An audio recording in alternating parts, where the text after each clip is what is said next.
Hola, mi nombre es Susana Black, soy estudiante de la Cátedra de Relaciones Económicas Internacionales 1 de la Universidad Santa María de la Escuela de Estudios Internacionales. Este video corresponde a la actividad número 4 y es acerca del Consenso de Washington. El Consenso de Washington es un término creado por el economista John Williamson en 1989 para descubrir un conjunto de políticas económicas y medidas de ajuste estructural que se consideraban necesarias para lograr el crecimiento económico en América Latina y otros países en desarrollo.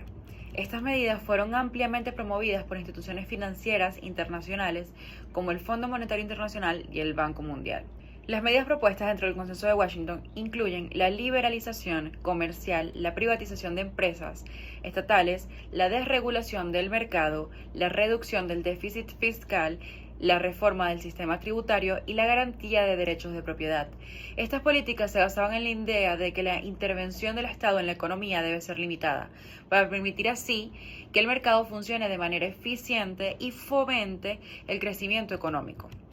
Aunque el Consenso de Washington ha sido criticado por su enfoque neoliberal y su incapacidad para abordar las desigualdades económicas y sociales, ha tenido un impacto significativo en las políticas económicas adoptadas por muchos países en desarrollo en las últimas décadas.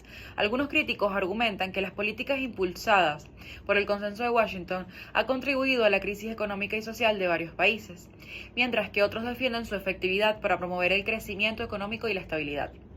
Se puede decir que el Consenso de Washington es un conjunto de políticas económicas y medidas de ajuste estructural promovidas por instituciones financieras internacionales para lograr el crecimiento económico en países en desarrollo. A pesar de las críticas, ha tenido un impacto significativo en las políticas económicas adoptadas por muchos países, aunque su efectividad y sus repercusiones siguen siendo un objeto de debate.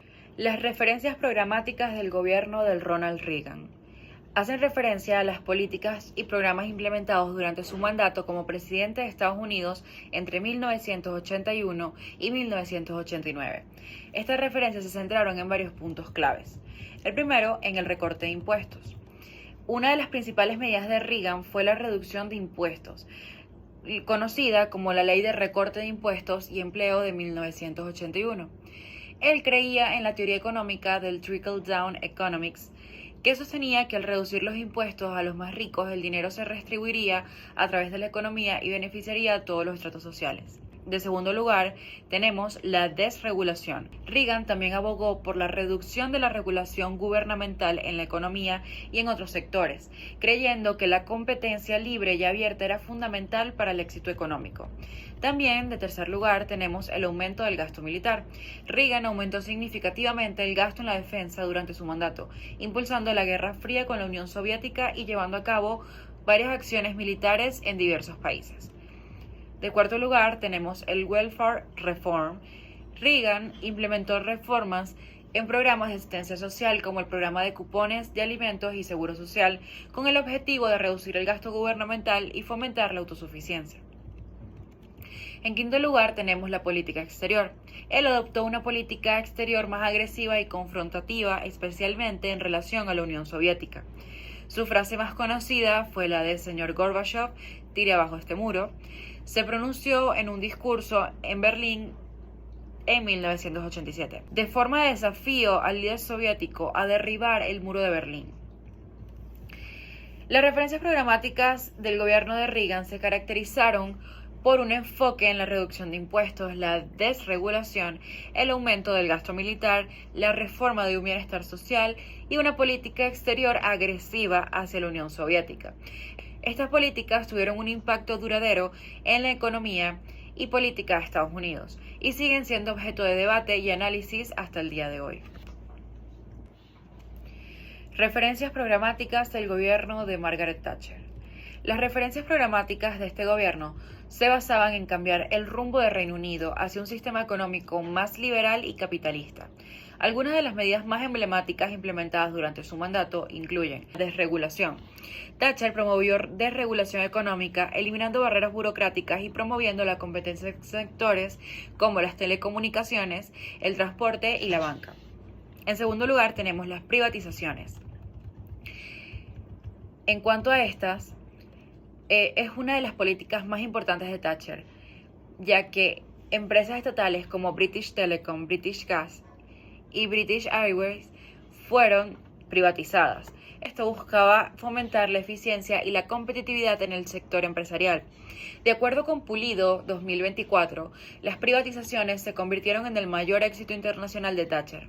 Las ventajas económicas de esta política fueron inmediatas, ya que permitían reducir el gasto estatal y generaban ingresos considerables. En tercer lugar, tenemos la reducción del gasto público. Thatcher implementó políticas de austeridad para reducir el gasto público y controlar la inflación, lo que llevó a recortes en los servicios sociales y en el empleo público. En cuarto lugar, tenemos el control sindical. Ella impulsó reformas para limitar el poder de los sindicatos, culminando en la disputa con el sindicato minero en la huelga de los mineros de 1984 a 1985, que resultó en la derrota de los sindicatos y en la disminución de su influencia política.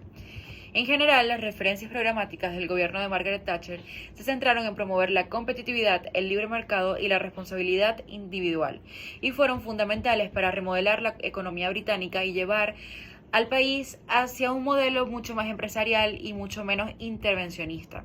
Aunque sus políticas generaron controversias y críticas, también se le atribuye a Thatcher haber modernizado la economía británica y haber sentado las bases para el crecimiento económico futuro.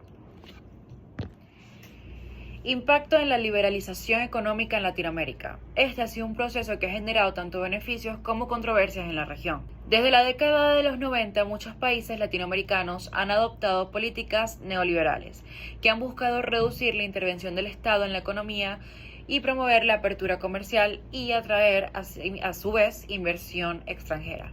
Si bien es cierto que estos cambios han traído consigo importantes avances en términos de crecimiento económico y creación de empleo, también han tenido impactos negativos en sectores vulnerables de la sociedad. Uno de los principales beneficios de la liberalización económica en Latinoamérica ha sido el aumento del flujo de la intervención extranjera directa, lo cual ha contribuido al crecimiento económico en la región. Además, la apertura comercial ha permitido a muchos países latinoamericanos expandir sus mercados y diversificar sus exportaciones, lo que ha generado un aumento en la competitividad de sus economías. En este sentido, la liberalización económica ha sido un motor de crecimiento y desarrollo para muchos países de la región. Sin embargo, esta también ha tenido impactos negativos en Latinoamérica. Uno de los principales problemas ha sido la concentración del ingreso y la riqueza en manos de pocos, lo que ha exacerbado la desigualdad social y económica en la región. Además, la apertura comercial ha llevado a la destrucción de sectores productivos locales, lo que ha generado desempleo y precarización del trabajo para muchos trabajadores latinoamericanos. Asimismo, la privatización de servicios públicos ha aumentado los costos para los ciudadanos y ha afectado el acceso a servicios básicos como la educación y la salud. Otro aspecto negativo de la liberalización económica en Latinoamérica ha sido la vulnerabilidad de las economías de la región a crisis externas, como la crisis financiera global del 2008. Muchos países latinoamericanos sufrieron fuertes impactos por la reducción en los flujos de inversión y la caída en los precios de las materias primas, lo que evidenció la fragilidad de las economías ante eventos externos.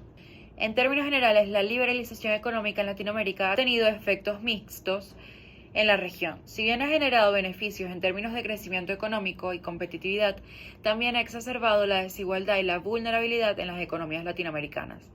Es fundamental que los países de la región busquen un equilibrio entre la apertura económica y la protección de los sectores vulnerables en la sociedad, para así lograr un desarrollo sostenible y equitativo para todos los ciudadanos latinoamericanos.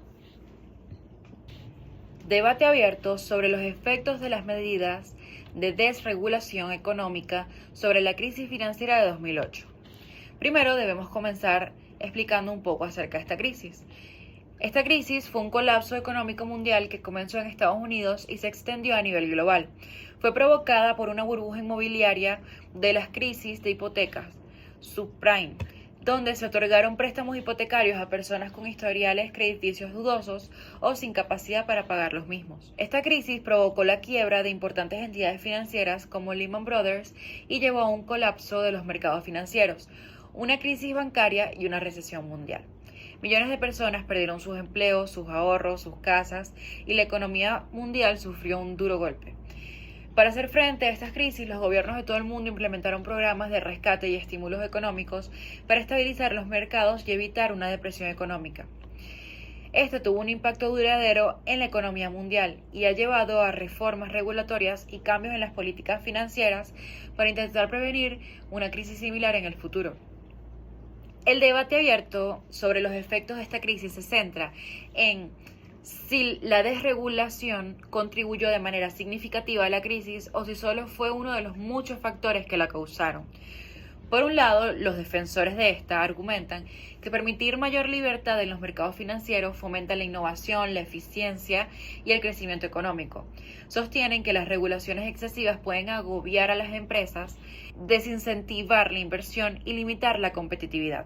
En este sentido, consideran que la desregulación no fue la principal causa de la crisis de 2008, sino que factores como la burbuja inmobiliaria, la mala gestión de riesgos por parte de las instituciones financieras y la falta de supervisión adecuada fueron más que determinantes. Por otro lado, los críticos de estas argumentan que la falta de regulación en áreas claves del sistema financiero, como en los derivados financieros y las agencias de calificación crediticia, permitió la proliferación de prácticas arriesgadas y especulativas que contribuyeron a la crisis.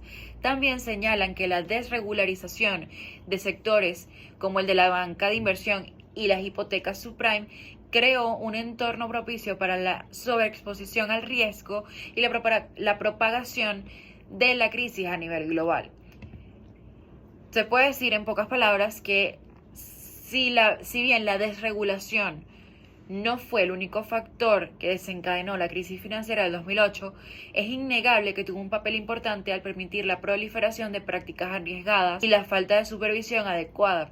Por lo tanto, es fundamental aprender de los errores del pasado y así poder encontrar un equilibrio entre la libertad de los mercados y la necesidad de la regulación para garantizar así una estabilidad financiera. Muchas gracias por su atención.